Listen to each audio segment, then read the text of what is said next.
বয়স তো 30+ হয়ে গেছে। জীবন থেকে যা না শিক্ষা নিয়েছি, ফেসবুক থেকে তার দ্বিগুণ শিক্ষা নিলাম। আর সেই শিক্ষাগুলি কি নিলাম সেটা আপনাদের সাথে আলোচনা করতে চলে এলাম। আসসালামু আলাইকুম বন্ধুরা, সবাই কেমন আছেন? আশা করি ভালো আছেন। দেখেন আমার বাগানের গাছগুলি সব নষ্ট হয়ে গেছে। কয়দিন শরীরটা বেশি ভালো ছিল না, ঠান্ডা বেশি পড়ছিল, বাগানে আসা হয় নাই।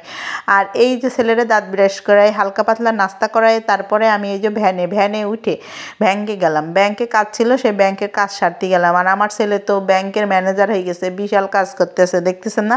আর ব্যাংকে থেকে এসে মনে হবে আমার যুদ্ধ, রান্না করতে হবে। আর তা চলে এসে রান্না করবো আর আপনাদের সাথে গল্প করবো। আমি ফেসবুকে কি শিখলাম এইবার শোনেন তাহলে। ফেসবুকে এসে আমি একটা বিশাল বড় জিনিস শিখেছি, উদারতা। যে জিনিসটা আগে আমি কখনো শিখিনি। যেমন ফেসবুকের প্ল্যাটফর্মে আপনি আসলে আপনাকে কেউ ফলো দিলে, আপনি যদি তাকে না ফলো দেন আপনাকে উঠিয়ে নিয়ে যাবে। চিন্তা করা যায়, এত বড় হুমকি জীবনও আমারে কেউ দেয় নাই, বিশ্বাস করেন। তারপর আবার দ্বিতীয় কথা, যদি ভালো লাগুক আর না ভালো লাগুক, ছবি হোক, ফটো হোক, ভিডিও হোক, আমাকে বলতে হবে খুব সুন্দর, অসাধারণ। মানে কি বলবো, এই মিথ্যে কথাগুলো আমার বাপ মা আমাকে কোনোদিন বলতে শেখায়নি। এই যে ফেসবুকে এসে আমি শিখছি।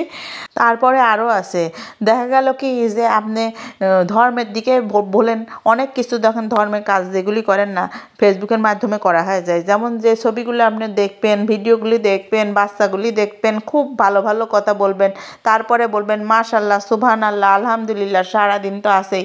কত ভালো জিনিস শিখলাম না? এগুলো আসলে জীবন থেকে নেওয়া, এগুলো আমি কখনোই করতাম না আগে, এখন শিখে গেছি ফেসবুকে পেজ খুললা।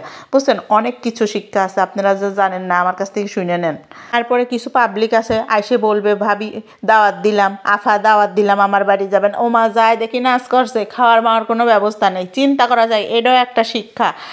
কেউ নাচ দেখতেও ডাকে, এইটি মনে রাখবেন। তারপর দেখবেন যে 2-3টি ফলোয়ার, অথচ আমাকে ডাকতেছে, আমাকে শিক্ষা দিচ্ছে, আপনাকে ফলোয়ার বানানোর টেকনিক শিখাচ্ছি, যায় দেখি তার ফলোয়ার নেই। মানে চিন্তা করেন যে, মানে আমার থেকেও কম ফলোয়ার, 1-2 ফলোয়ার, সে আমাকে বলছে ফলোয়ার বানানোর কী টেকনিক আপনি শুনি যান। তাহলে চিন্তা করা যায়, এরও একটা শিক্ষা কিন্তু। আবার অনেকেই ডাকে, ভাই আপা ধাক্কা দিবেন না, ফলো দিয়ে যান, ভালোবাসা দিয়ে যান, আপনার বাড়ি ঘুরে আসবো। মিথ্যে কথা, কেউ আসে না, সবাক আমি দিয়ে দেখেছি। এগুলো হলো বাজে ফাউল কথা, এগুলো আমি ফেসবুক থেকে শিখেছি। অনেক সত্যি মিথ্যে সব কিছু আমি ফেসবুক থেকে শিখেছি। আর এই দেখেন ফেসবুকের এইসব কথা কতি এই যে রান্নাও শুরু করে দিয়েছি। কি শিখেছি দেখলেন? অনেক কিছু শিখেছি, আরও অনেক কিছু আছে, দাঁড়ান বলতেছি। যেমন ধরেন, নিজের ভাই বোনেকে কোনো সময় বলিনি কলিজার ভাই বোন, কলিজার আপা, কিন্তু আপনাদের আমি বলি, চিন্তা করেন আপনাদের কত ভালোবাসি। এরপরও আপনারা মুখ ভেটকা মানে আমাকে লাইক কমেন্ট করেন। এইগুলি আমি কিন্তু বুঝি, কারণ মানে কুইতে লাইক কমেন্ট আছে না, এই ধরনের লাইক কমেন্ট আসলে ফেসবুকে মানুষ করে, মানে ইচ্ছা করে না, তাও করতে হবে, এরকম একটা বিষয়। আর আমি ওই বড় মাথাটা খাওয়ার জন্য আমি এখন অপেক্ষা করে রয়েছি আপনাদের সাথে গল্প করতে করতে। আমার এখন রান্নাও শেষ হয়ে গেল, আর আমি এখন খাতে বসবো। বেশি একটা গল্প আর করতে পারতেছি না। তো আপনারা আমার থেকে যা শিখেছেন, ফেসবুক থেকে যা শিখেছেন, মনে রাখবেন। আজকে এখানে শেষ করলাম। আল্লাহ হাফেজ।